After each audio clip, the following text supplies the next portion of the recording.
If your hometown began to be bombed every single day and was controlled by an international terrorist organization, would you leave? Well, if you look at the Palestinians in Gaza, 2.1 million, around 94% of the total population since October 7th, have stayed. And that 6% has mostly come from the 55,000 to 65,000 that are dead. But obviously this is a complicated area with many things going on. So are Palestinians staying in Gaza because it's an integral part of their identity, or because no one will let them leave? Hey guys, I'm your host Dylan, and today I'm gonna discuss a topic that is one of the most hot topic issues you can find right now, almost being a bellwether for what your team and politics are. But today, I'm not trying to attack anyone's identity or tell you what team you should be on, but simply look what the facts say. I'll look at the research, the data, and the statistics while keeping my biases out as much as possible. First, I'll talk about the past Palestinian refugee crises, then how Palestinian refugees have been in other countries. After that, the beliefs of Palestinians in Gaza, and lastly, how this has all played out since October 7th. At the end of this video, you won't be an expert, but you'll have a deeper understanding than most of your friends and family. And as is a tradition on this channel, if you catch any mistakes in this video, leave a comment down below, and then I'll go ahead and correct myself in the pinned comment. To understand why Palestinians are still in Gaza today, you have to understand what happened the last time they left in large numbers. The first Palestinian refugee crisis began in 1948, during the war that followed the creation of Israel. As fighting spread between Jewish militias, Arab armies, and local communities, over 700,000 Palestinians were displaced. Entire villages were emptied, and families fled on foot, by cart, or whatever transport they could find. In the span of weeks, people went from living on land their families had owned for generations to sleeping in tents in foreign territory. It's no reason that Palestinians refer to this part of their history as the Nakba, the catastrophe. However, because Palestinians have high birth rates and the displacement happened more than 75 years ago, their descendants now number between 5 and 6 million, more people than the population of Norway. That means the refugee crisis didn't just persist, it multiplied. At the time, surrounding Arab countries did accept these refugees, but crucially, they didn't under the assumption that Israel would be temporary. Arab leaders believed that the new state would be crushed quickly and the refugees would be able to return home. Because of that belief, camps were deliberately built outside major cities and separated from local populations. Integration was never the plan. Returning back to Palestine was. The problem? Israel never left. And that single miscalculation shaped the next 7 decades of Palestinian history. Refugee camps expanded, hardened, and became permanent. Generations were born stateless, and even today, many Arab governments officially support a future Palestinian state and the right of return, which in practice means they still avoid fully absorbing Palestinian refugees. The problem is that while the politics stayed frozen, the human reality, with all these millions of people, kept moving. But then came 1967 and the Six-Day War. After the Six-Day War, another 300,000 Palestinians fled the West Bank and Gaza. Once again, the assumption was temporary displacement for the countries that accepted them as refugees. But this time, Egypt ended up recognizing Israel's existence and the right to exist. And the idea of a quick reversal and Palestinians going back to their homeland died. What remained was a growing population of people with no state, limited rights, and few options. Now, with this newfound position, how did Arab states respond? Well, they just maintained the status quo. Egypt signed the Casablanca Protocol in 1965, which promised Palestinians employment and residency rights. But enforcement was pretty inconsistent, and social integration still didn't really happen. Moving on to Lebanon, they imposed some of the harshest restrictions, barring Palestinians from many professions and denying citizenship, although that was common among most Arab states. The harshness of the acceptance was from the fear of the ruling Maronite Christian elite. They feared that an influx of Muslims may ruin their power. Moving on to Syria, they allowed work and residency, but not political inclusion. A situation the UN warned could have psychological and humanitarian consequences on a pretty severe level. But it didn't really end up mattering because once the civil war hit in Syria, it made it a bad time to be any type of person in the country. When we look at the Gulf states, they took a bit of a different approach. They did not offer citizenship just like everyone else, and they restricted settlement just like most other places. But they did accept Palestinians as temporary labor, often under systems like the kafala system, which tied workers' rights and ability to be in the country to their employers. The countries may have done this for PR points, but a skeptic looks at this and sees it was a very pragmatic decision. As in most of these countries, they have a small elite citizen population that gets huge welfare checks from the amount of oil they have, and then they bring in cheap labor from poor areas around the world to do the actual work in the country. But lastly, we have Jordan, who did things a little bit different compared to most of their neighbors. Jordan, even to this day, hosts the largest number of Palestinian refugees in the region. Many are fully integrated into society, and when Jordan took over the West Bank, they gave citizenship to nearly all Palestinians in the territory. However, this treatment is often dependent on refugee status pre-1967 and post-1967, as those arriving specifically from Gaza since 1967 have not received citizenship. And you know what? We should have a greater discussion on why that is. In Jordan during the 1960s, Palestinian militias, especially the PLO, grew pretty powerful. After being pushed out of the West Bank during the Six-Day War, they established themselves inside refugee camps in Jordan, building armed networks and parallel authority structures. Over time, the PLO became a state within a state. By 1970, this tension exploded into what became known as Black September. Jordan's military and the PLO fought in urban warfare, killing thousands and expelling tens of thousands more. After a harsh but short war, all things considered, Jordan decisively won against the PLO, expelling the organization from the country. Black September taught Jordan a clear message. Jordan would never tolerate an independent Palestinian armed presence on its soil ever again. These expulsions then affected the Lebanon civil war in big ways. Because the government was so weak in the 60s, militant Palestinian organizations were able to get the Cairo Agreement passed, which granted autonomy inside of Palestinian refugee camps and the right to conduct armed operations against Israel from southern Lebanon. This effectively created a separate state and government within the country, as the new headquarters of the PLO included military training camps, courts, prisons, and a taxation system. And after a shooting involving a phalangist militia and a Palestinian gunman at a church, a retaliation escalated the entire area into civil war.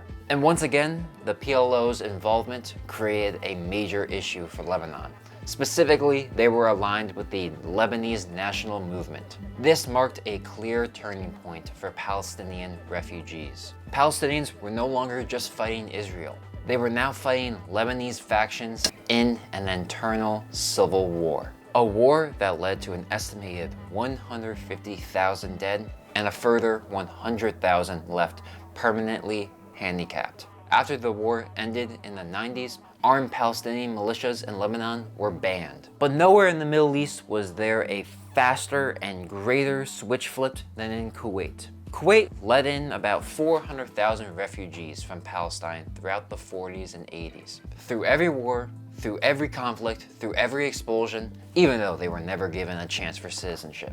Obviously, as you heard about me talking earlier, a skeptic will point out that they were largely brought in for labor reasons. But it all changed after one short war, the 1991 Gulf War. Saddam Hussein, leader of Iraq, invaded Kuwait in 1991 in order to take control of their oil supplies. This didn't end up happening because the US and the rest of NATO and some other countries got involved to kick Saddam out. But the issue for this video is that Palestinians, at least according to Kuwait, overwhelmingly supported the invasion. Almost immediately, 200,000 Palestinians were expelled, and the other 200,000 that were let in were expelled over the following years or barred from ever returning if they were out of the country. For a scale comparison, the entire Biden administration deported less than 250,000 immigrants internally, as you can see here on screen. In the span of just months, a population that had lived in there for decades was erased. All of these political situations show a similar story.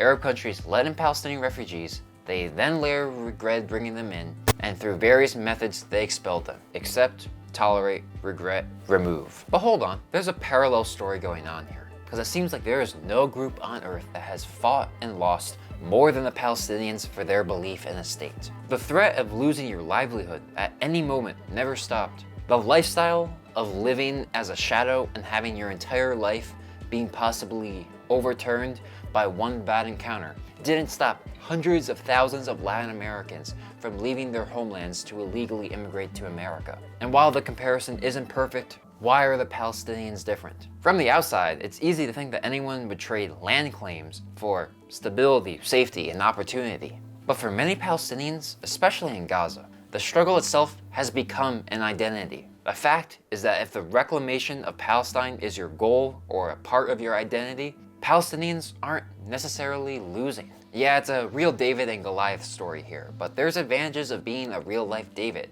without the whole being chosen by God part. The rest of the world is on your side. Israel has won virtually every battle against any Arab country or group. But when it's less of a battle about two countries going at it, and more about populations being unruly, who's been successful completely flips on its head. The first Intifada, meaning uprising or shaking up, led to many Palestinian deaths, injuries, and pain. But it also led to the recognition of the PLO by Israel, the Palestinian Authority, and the first bit of self-rule. Most importantly, Israel stopped referring to Palestinians as Arab residents and instead as a people group with political and land rights. About 10 years later, Israel retreated from southern Lebanon without any sort of formal peace, showing that Arabs and Palestinians around the region that guerrilla tactics could beat Israel. Don't forget, southern Lebanon is the area with the highest amount of Palestinian refugees, and still a huge area for Hezbollah to this day. This was probably the inspiration for the uprising that led to the Israeli withdrawal from Gaza 5 years later. Israel didn't admit defeat, saying it was a removal for pragmatic reasons, but it sure felt like a victory for Palestinian groups. And as more and more people and countries began to learn about the state of Palestinians and their history since 1947, they began to win the influence game. Nowhere was this more clear than when in 2012, the UN recognized Palestine as a non-member observer state. This was in spite of the fact that Palestine was not allowed to have independent foreign relations. The world begged to differ. Each time this happened, many Palestinian groups, especially Hamas, would tell their people that their resistance drove Israel out, and they just kept on resisting. Eventually, Israel would be completely gone. That narrative is powerful. Even a less harsh narrative about returning to your homeland and not the extinction of Israel, especially in a place where loss has been normalized even to children. And that brings us to the current day situation. The situation after October 7th, where military actions between Hamas and Israel began to ramp up. After Israel's retaliation, nearly all of Gaza's 2.3 million residents have been displaced. That meaning not living in their original home, creating a refugee crisis even more immediate and intense than past Israel-Gaza conflicts. But despite the scale and desperation, Arab states have said no to all refugees, all of them. Their perspective is pretty simple to understand. If Palestinians leave, Israel will never let them return. So from their perspective, accepting refugees means de facto acceptance of ethnic cleansing. It would undermine the right of return and it would weaken the Palestinian national cause. This is why Egypt in particular has repeatedly said, we will not be part of liquidating the Palestinian issue.